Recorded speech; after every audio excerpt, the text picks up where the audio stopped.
Ebenezer நீதானையா,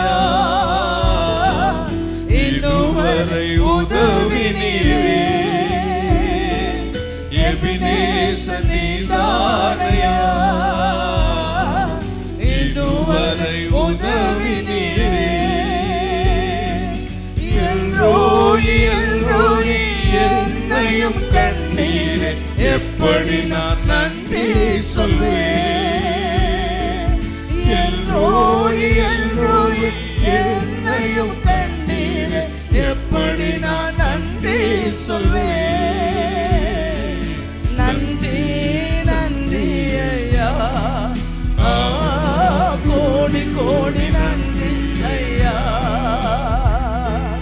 நன்றி நன்றி ஐயா, கோடி கோடி நன்றி ஐயா. ஆமென். பலவீன நேரங்களில் பலன் தந்தீரையா,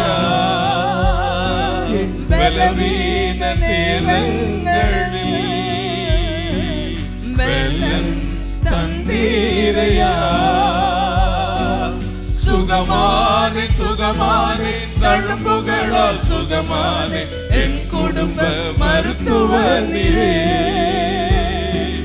சுகமானே சுகமானே தழும்புகளால் சுகமானே என் குடும்ப மருத்துவ நீரே. நன்றி நன்றி ஐயா, கோடி கோடி நன்றி ஐயா. நன்றி நன்றி ஐயா, கோடி கோடி நன்றி ஐயா. பிரியமானுள்ளே, ஆண்டவராய் இயேசு கிறிஸ்துவ நாமத்தினாலே உங்கள் அனைவருக்கும் எங்கள் அன்பான வாழ்த்துக்களை கூறுகிறோம். கர்த்தருடைய சத்தம் என்ற தொலைக்காட்சி நிகழ்ச்சிக்கு உங்களை அன்போடு வரவேற்று கர்த்தருடைய வார்த்தை ஒன்றை உங்களுக்கு பிரசங்கித்து உங்கள் ஆசீர்வாதத்துக்காக ஜெபிக்க விரும்புகிறோம். ஏசாயா தீர்க்கதரிசியின் புஸ்தகம் 45ஆம் அதிகாரம் 22ஆம் வசனத்தை வாசிக்கையில், பூமியின் எல்லை எங்கும் உள்ளவர்களே என்னை நோக்கி பாருங்கள், அப்பொழுது ரட்சிக்கப்படுவீர்கள். நானே தேவன், வேறு ஒருவரும் இல்லை. இந்த நீதியான வார்த்தை என் வாயிலிருந்து புறப்பட்டது, இது மாறுவதும் இல்லை என்கிறார். தேவனாகிய கர்த்தர் என் வாயிலிருந்து புறப்பட்ட இந்த நீதியான வார்த்தை மாறுவதில்லை என்று குறிப்பிடுகிறார். இந்த வார்த்தையானது ஏதோ குறிப்பிட்ட ஒரு ஜனத்துக்காக கொடுக்கப்பட்ட தேவ வார்த்தை அல்ல. பூமியின் எல்லை எங்கும் உள்ளவர்களே என்று சொன்னால் இந்த பூமியிலே வாழ்கின்ற அனைத்து மக்களுக்கும் தேவன் கொடுக்கிற வார்த்தையாக இருக்கிறது. இந்த பூமியிலே ஆண்களும் பெண்களும் வயோதிபர்களும் படித்துள்ள ஏழைகளும் என்று பலதரப்பட்ட மக்கள் வாழ்ந்தார்கள், வாழ்ந்து கொண்டிருக்கிறார்கள், வாழ்வார்கள். சகல ஜனங்களுக்கும் தேவன் கொடுக்கின்ற ஒரு அழைப்பின் வார்த்தையாக இந்த வார்த்தை இருக்கிறது. தேவன் என்கிறவர் ஏதோ ஒரு பர்டிகுலர், ஏதோ ஒரு குறிப்பிட்ட ஜாதிக்கோ ஒரு குறிப்பிட்ட மக்களுக்கோ உரியவர் அல்ல. சகல ஜனங்களுக்கும் அவர் தேவனாயிருக்கிறார். ஆகையால் தான் எல்லா ஜனங்களையும் பார்த்து ஆண்டவர் அழைக்கின்ற ஒரு வார்த்தை இங்கே பார்க்கிறோம். எல்லை எங்கும் உள்ளவர்களே, நீங்க எந்த ஊர்ல இருந்தாலும் சரி, எந்த தேசத்தில் இருந்தாலும் சரி, எல்லாரும் என்னை நோக்கி பாருங்கள், அப்பொழுது நீங்கள் ரட்சிக்கப்படுவீர்கள். ரட்சிப்பு, விடுதலை விடுதலை என்பது தேவனால் மனிதனுக்கு கொடுக்கப்படுகிறது. என்னை நோக்கி பாருங்கள், அப்பொழுது ரட்சிக்கப்படுவீர்கள். இந்த வசனத்திலே சகல மக்களுக்கும் ரட்சிக்கப்படுவதற்கான ஒரு நிபந்தனையாக சொல்லப்பட்ட வார்த்தை என்னவென்றால், என்னை நோக்கி பாருங்கள், லுக் அன்டு மீ. மனிதர்கள் ரட்சிக்கப்படுவதற்கு ஆண்டவர் அதை செய் இதை செய் என்று கடினமான எந்த காரியத்தையும் சொல்லவில்லை. ரட்சிக்கப்படுவதற்கான ஒரு வழியை கர்த்தர் குறிப்பிடுகிறார். என்னை நோக்கி பாருங்கள். ஒருவன் நோக்கி பார்ப்பதற்கு எங்கேயும் போய் கற்றுக்கொள்ள வேண்டிய அவசியமில்லை. இருக்கிற இடத்தில் இருந்தே எல்லாரும் நோக்கி பார்க்க முடியும். நோக்கி பாருங்கள். நோக்கி பார்ப்பதற்கு என்ன செய்ய வேண்டும்? ஒண்ணுமே செய்ய வேண்டியதில்லை. நோக்கி பாருங்கள் என்றால் நாம் நோக்கி பார்த்தால் போதும். தேவன் மனிதர்கள் மீட்கப்படவும் மனிதர்கள் ஆசீர்வதிக்கப்படவும் வைத்திருக்கிற பாலிசி, வைத்திருக்கிற வழி வெரி சிம்பிள். ஆனால் தேவனை நோக்குவதற்கு பதிலாக மனிதர்கள் எத்தனையோ காரியங்களை தேடி நாடி ஓடுகிறார்கள்.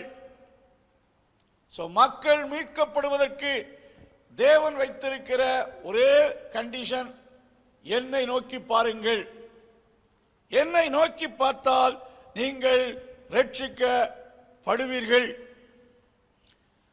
அன்பானுள்ளே, யாத்திராகம புஸ்தகம் 2ஆம் அதிகாரம் 23ஆம் வசனத்திலே எகிப்து தேசத்தில் இஸ்ரவேல் மக்கள் யோசேப்பை அறியாத பார்வோன் ஆளுகைக்கு வந்தபோது ஜனங்களை ஒடுக்க ஆரம்பித்தான். மிகவும் மக்கள் நெருக்கத்துக்குள் இருந்தார்கள்.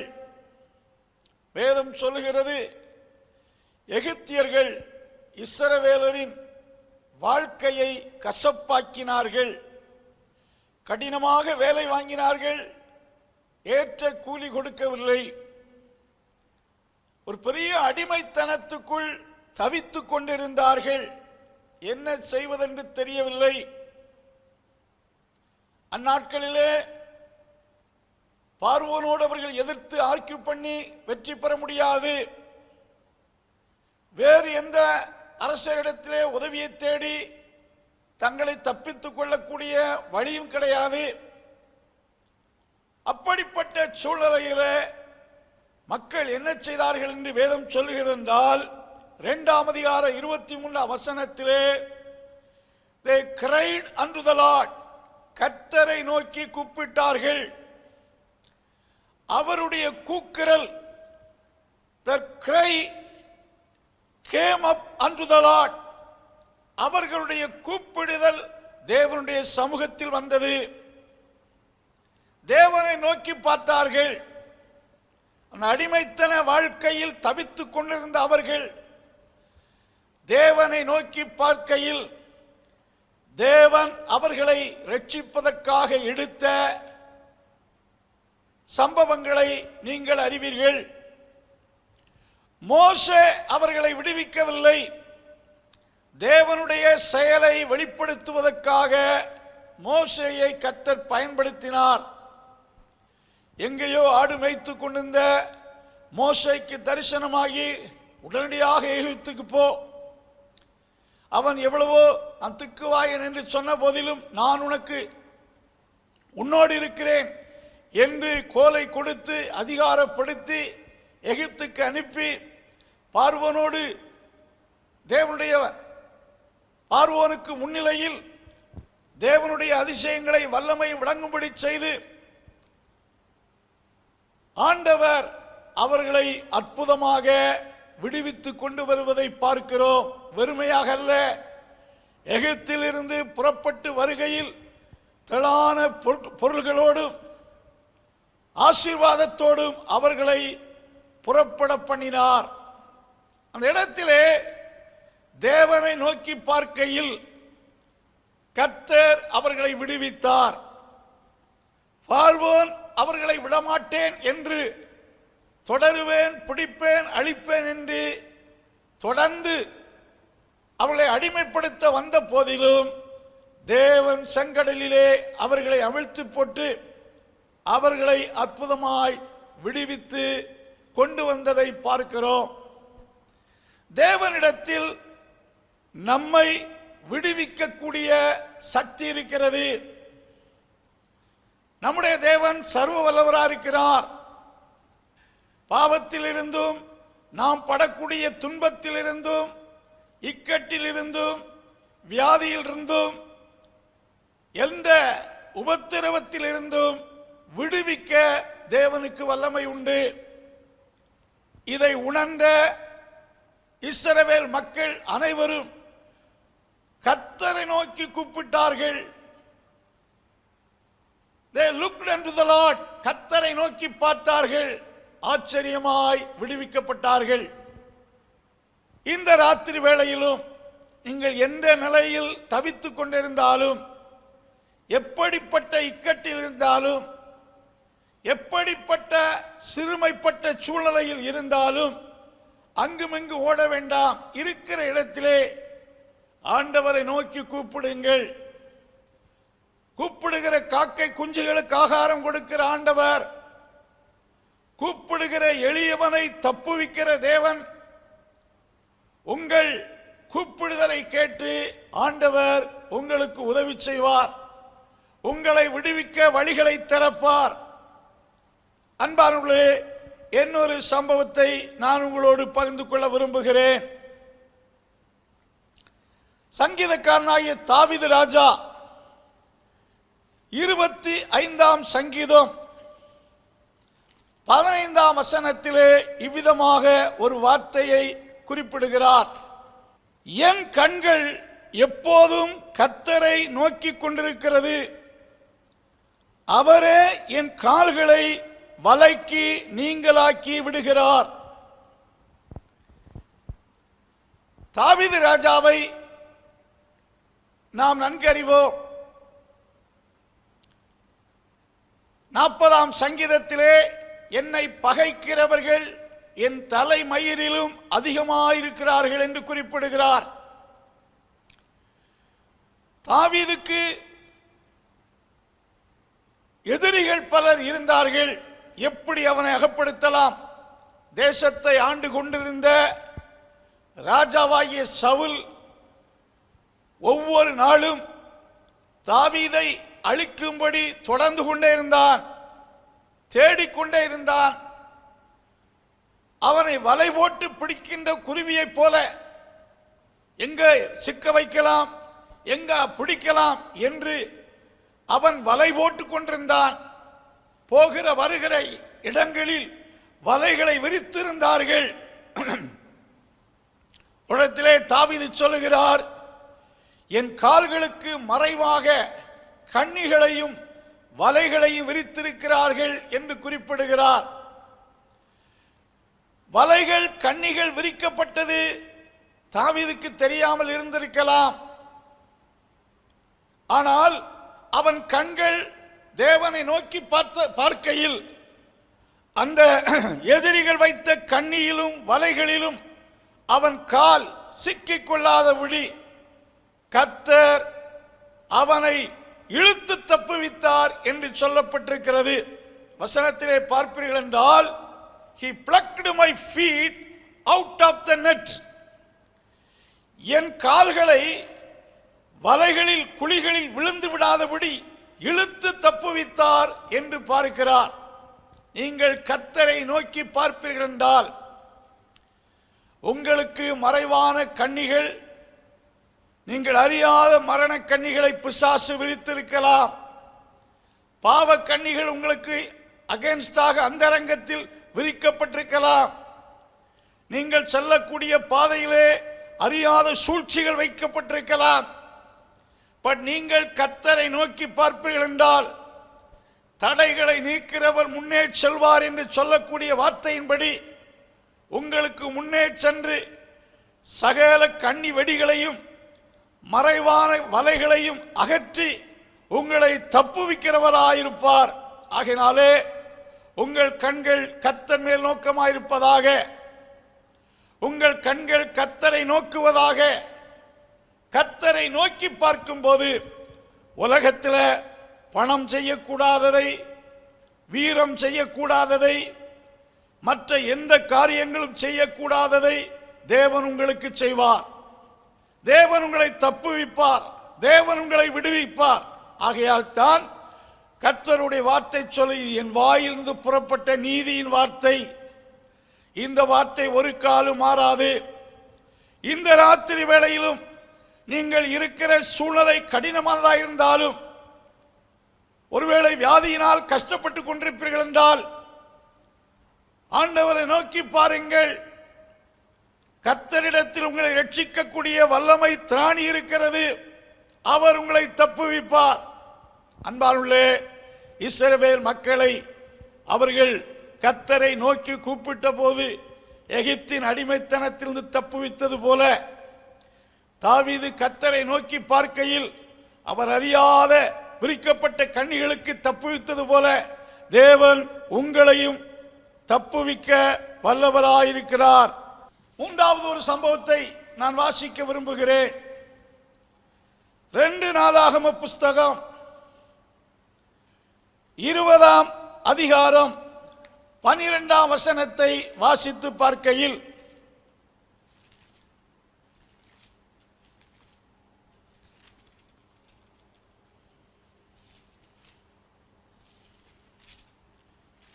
யூதாவின் ராஜாவாகிய யோசபாத்துக்கு எதிராக மோவாப் புத்திரரும் அம்மோன் புத்திரரும் சேயீர் மலை தேசத்தாரும் சீரியரும் திரளான கூட்டமாக எதிர்த்து ஒருமித்து யோசபாத்துக்கு எதிராக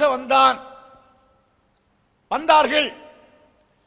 இந்த செய்தி யோசபாத்துக்கு வருகையில் அவன் என்ன செய்தான் என்றால், 12ஆம் வசனம் இவ்விதமாய் சொல்லுகிறது, எங்களுக்கு விரோதமாய் வந்த இந்த ஏராளமான கூட்டத்துக்கு முன்பாக நிற்க எங்களுக்கு பலன் இல்லை. நாங்கள் செய்ய வேண்டியது இன்னதென்று எங்களுக்கு தெரியவில்லை. ஆகையால் எங்கள் கண்கள் உம்மையே நோக்கி கொண்டிருக்கிறது. யோசபாத் சொல்லுகிறார், ஓ தேவனே, எங்களுக்கு எதிராக வந்திருக்கிற இந்த மக்களுக்கு முன்பாக நிற்க எங்களுக்கு பலன் இல்லை.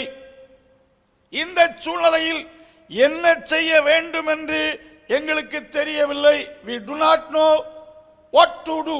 என்ன செய்யணும் தெரியல. பட் எங்கள் கண்கள் உம்மையே நோக்கி கொண்டிருக்கிறது. our eyes are focusing upon your God. ஆண்டவரே, எங்கள் கண்கள் உம்மை நோக்கி பார்த்து கொண்டிருக்கிறது என்று கர்த்தரை நோக்கி பேசுகிறார். அப்பொழுது கர்த்தருடைய ஆவியானவர் ஒரு மனிதன் மேல் இறங்கி இவ்விதமாக சொல்லுகிறார், சகல யூதா கோத்திரத்தாரே, எருசலேமின் குடிகளே, ராஜாவாகி யோசபாத்தே கேளுங்கள். நீங்கள் அந்த ஏராளமான கூட்டத்துக்கு பயப்படாமலும் கலங்காமலும் இருங்கள் என்று கர்த்தர் உங்களுக்கு சொல்லுகிறார். இந்த யுத்தம் உங்களுடையதல்ல, தேவனுடையது. நாளைக்கு நீங்கள் அவர்களுக்கு விரோதமாய் போங்கள். இதோ அவர்களை உங்கள் கையில் ஒப்பு கொடுத்தேன். இந்த யுத்தத்தை பண்ணுகிறவர்கள் நீங்கள் அல்ல. யூதா மனுஷரே, எருசலேம் ஜனங்களே, நீங்கள் தரித்து கொண்டு கர்த்தர் உங்களுக்கு செய்யும் ரட்சிப்பை பாருங்கள். பயப்படாமலும் கலங்காமலும் இருங்கள். கர்த்தர் உங்களோடு கூட இருக்கிறார் என்றார். பாருங்கள், யோசபாத்துக்கு எதிராக 4 தேசத்தைச் சேர்ந்த மக்கள் ஒருமித்து எதிர்த்து வந்திருக்கிறார்கள். இப்படிப்பட்ட ஒரு திடீரென்று ஒரு சூழ்நிலையை சந்திப்பீர்கள் என்றால் எவ்வளவு பயம் உண்டாகக்கூடும். உங்கள் வாழ்க்கையில் கூட எதிர்பாராத பிரச்சனைகளை நீங்கள் சந்தித்திருக்கலாம், உங்களை பயமுறுத்தலாம். யோசபாத் சொல்லுகிறார், பாருங்க, இந்த சூழ்நிலையில் என்ன செய்ய வேண்டும் என்று எங்களுக்கு தெரியவில்லை. அது போன்ற ஒரு சூழ்நிலையில் நீங்கள் இருக்கலாம், என்ன செய்வதென்று தெரியாமல் இருக்கலாம். ஒன்றை செய்யுங்கள். அப்படி தெரியாத சூழ்நிலையில் யோசபாத் என்ன செய்தான்? ஜனங்களை கூட்டினான், தேவனை நோக்கி பார்த்தான். தேவனை பார்த்து சொல்லுகிறார், எங்களுக்கு என்ன செய்ய வேண்டும் என்று தெரியவில்லை, ஆனால் எங்கள் கண்கள் உம்மையே நோக்கி கொண்டிருக்கிறது. அப்பொழுது திடீரென்று ஒருவன் மேல் கர்த்தருடைய ஆவி இறங்குகிறார். யோசபாத்தே, பயப்படாதே, ஜனங்களே பயப்படாதிருங்கள், இந்த யுத்தம் கர்த்தருடையது சொன்ன ஆண்டவர் மறுநாளிலே அற்புதமான ஜெயத்தை கொடுக்கிறார். யோசபாத்தும் யோசபாத்தின் சேனைகளும் ஒரு யுத்த ஆயுதங்களை பயன்படுத்தினதில்லை. யுத்தத்திலே கர்த்தரை துதித்தார்கள். தேவன் அங்கே சத்துருக்கள் ஒருவரோடு ஒருவர் கைகலந்து ஒருவரோடு ஒருவர் விரோதமாய் எழும்பி ஒருவரை ஒருவர் கொன்று போட்டார்கள் என்று வேதம் சொல்லுகிறது. தேவன் இஸ்ரவேலருக்காக பெரிய காரியத்தை செய்தார், எளிதாக வெற்றியை பெற்றார்கள். இந்த மாலை நேரத்திலும் ஆண்டவரை நோக்கி பார்க்கையில் நிச்சயம் விடுதலை நமக்கு உண்டு. ஆகையால் தான் ஏசாயா 50:15 ஆண்டவர் சொல்றாரு, ஆபத்து காலத்தில் என்னை நோக்கி கூப்பிடு, in the day of trouble call upon me, look unto me, I will deliver you. இந்த அற்புதமான வார்த்தையை உலகத்தில் உங்களுக்கு யார் சொல்லக்கூடும்? என்னை நோக்கி உங்கள் ஆபத்தில் கூப்பிடுங்கள், நான் உங்களை விடுவிப்பேன், நீங்கள் என்னை மகிமைப்படுத்துவீர்கள் என்று ஆண்டவர் குறிப்பிடுவதை சொல்வதை பார்க்கிறோம். அன்பானுள்ளே, ஆண்டவர் நோக்கி பாருங்கள். கர்த்தர் இடத்தில் ரட்சிப்பு உண்டு, அதைத்தான் வேதத்தில் வாசித்தோம். என்னை நோக்கி பாருங்கள், அப்பொழுது நீங்கள் ரட்சிக்கப்படுவீர்கள் என்று கர்த்தருடைய வார்த்தை சொல்வதை பார்க்கிறோம். யோனாவின் புஸ்தகத்தில் ஆண்டவர் யோனாவை பார்த்து நினிவேக்கு போய் பிரசங்கம் பண்ணும்படி சொல்லுகிறார். அவன் தர்சிசுக்கு செல்லுகிறான். செல்லக்கூடிய வழியிலே ஒரு பெருங்காற்று சந்திக்கிறது. அவன் கடல்ல போடப்படும் சூழ்நிலை உண்டாகிறது. நடுக்கடல்லே அவன் தூக்கி எறியப்படுகிறான். அப்பொழுது அவனை ஒரு பெரிய திமிங்கலம் விழுங்குவதாக சரித்திரத்தில் பார்க்கிறோம். யோனாவின் புஸ்தகம் 2ஆம் அதிகாரம் 2ஆம் வசனத்திலே யோனா அந்த மீனின் வயிற்றுக்குள் இருக்கையில், அதாவது அந்த மீன் வாய்க்குள் அகப்பட்ட சூழ்நிலையில் அவன் தேவனை நோக்கி கூப்பிடுகிறான். ஆண்டவரே, கொடிய இடுக்கணில் அகப்பட்டு விட்டேன், என்னை தப்புவியும் என்று கேட்கிறான். He cried unto the Lord out of the belly of hell. He cried. The Lord heard his prayer. ஆண்டவர் அவன் விண்ணப்பத்தை கேட்டார்.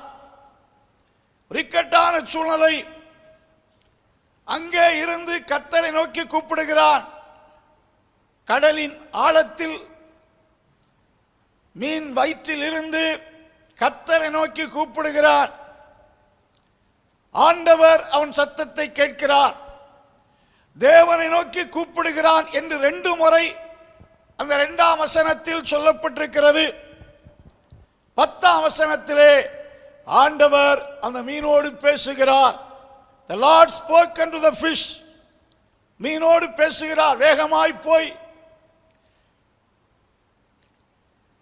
நினிவேயின் கடற்கரையிலே அவனை வாமிட் பண்ணினது என்று சொல்லப்பட்டிருக்கிறது. அவன் எழுந்து திரும்ப நினிவேக்கு செல்லுகிறார்.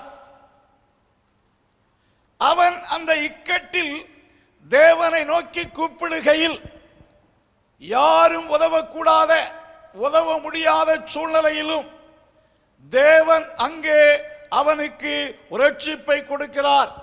அந்த யோனாதான் குறிப்பிடுகிறார், ரட்சிப்பு கர்த்தருடையது. தேவனால் மீட்கப்பட்ட, ஆபத்தில் விடுவிக்கப்பட்ட யோனா குறிப்பிடுகிறார், ரட்சிப்பு கர்த்தருடையது. அவன் தேவனை நோக்கி கூப்பிடுகையில் தேவன் அவனை ரட்சிக்க துரிதமாய் செயல்பட்டார். மீனோடு பேசுகிறார். அன்பார்களே, நீங்கள் இன்று எந்த நிலையில் இருந்தாலும், உங்கள் பாவத்தில் இருந்தும், வியாதியில் இருந்தும், உங்கள் குடும்ப பிரச்சனையில் இருந்தும் விடுவிக்க வல்லவராகிய கர்த்தரை நோக்கி பாருங்கள், மனுஷரை அல்ல. அங்குமிங்கும் போனால் விடுதலை என்று எண்ணாதிருங்கள். விடுவிக்கிறவர் ஆண்டவர். கர்த்தரை நோக்கி பார்த்தால் உங்களை விடுவிக்க தேவன் யாரையும் பயன்படுத்தலாம். விடுதலை கர்த்தருடையது. மனுஷன் விடுதலை கொடுக்க முடியாது. விடுதலைக்காக அங்குமிங்கு ஓடாதிருங்கள். கர்த்தரை இருக்கிற இடத்தில் நோக்கி பாருங்கள். ஆண்டவர் அதைத்தானே சொல்லுகிறார், என்னை நோக்கி பாருங்கள், லுக் அன்டு மீ, அப்பொழுது நீங்கள் விடுவிக்கப்படுவீர்கள். என்னை நோக்கி பார்த்து ரட்சிக்கப்படுங்கள். அது ஆண்டவருடைய வார்த்தையா இருக்கிறது. என்னை நோக்கி பார்த்து ரட்சிக்கப்படுங்கள். ஆண்டவர் நோக்கி பார்க்கும்போது ஆண்டவர் நம்மை ரட்சிக்கிறார்.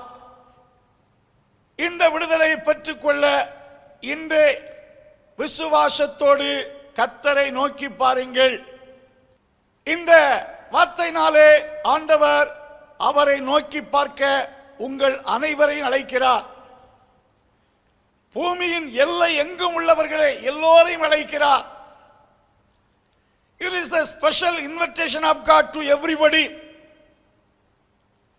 ஆண்டவர் எல்லாரையும் அழைக்கிறார். அநேகர் தேவனுடைய அழைப்பின் சத்தத்துக்கு செவி கொடுத்து தேவனை நோக்கி பார்க்கிறார்கள், தேவனால் விடுதலை பெறுகிறார்கள். அன்பானுள்ளே, என் வார்த்தையை கேட்டுக்கொண்டிருக்கிற நீங்கள் எந்த சூழ்நிலையில் இருக்கிறீர்களோ அந்த சூழ்நிலையில் கர்த்தரை நோக்கி பாருங்கள். உங்கள் நெருக்கம் உங்கள் திராணிக்கு மிஞ்சியதா இருக்கலாம். ஒரு கொடிய இக்கட்டில் நீங்கள் அகப்பட்டிருக்கலாம். தீராத வியாதி உங்களை பிடித்திருக்கலாம். ஆண்டவர் அந்த சூழ்நிலையில் இருந்து உங்களை விடுவித்து காக்க வல்லவராயிருக்கிறார். நீங்கள் விசுவாசத்தோடு கர்த்தரை நோக்கி பாருங்கள், கர்த்தரிடத்தில் உங்களுக்கு சகாயம் வரும். தாவீது அதைத்தான் சொல்லுகிறார், என் கண்கள் கர்த்தரை நோக்கி பார்க்கிறது, அவரே மறைவான கண்ணிகளுக்கு என் கால்களை விலக்கி தப்புவிக்கிறார். என் கண்கள் கர்த்தரை நோக்குகிறது, வானத்தையும் பூமி உண்டாக்கின கர்த்தரிடத்திலிருந்து எனக்கு சகாயம் கிடைக்கிறது. இந்த ராத்திரி வேளையிலே ஆண்டவர் உங்களை அழைக்கிறார். உங்கள் கண்களை தேவனுக்கு நேராக ஏறிடுங்கள். உங்கள் இருதயத்தை தேவனுக்கு நேராக ஏறிடுங்கள். விசுவாசத்தோடு கர்த்தரை நோக்கி கூப்பிடுங்கள். கர்த்தர் உங்களை ரட்சித்து உங்களை ஆசீர்வதிப்பாராக. உங்கள் ஆசீர்வாதத்துக்காக ஜெபிக்கிறேன். கர்த்தர் உங்களை ஆசீர்வதிப்பாராக.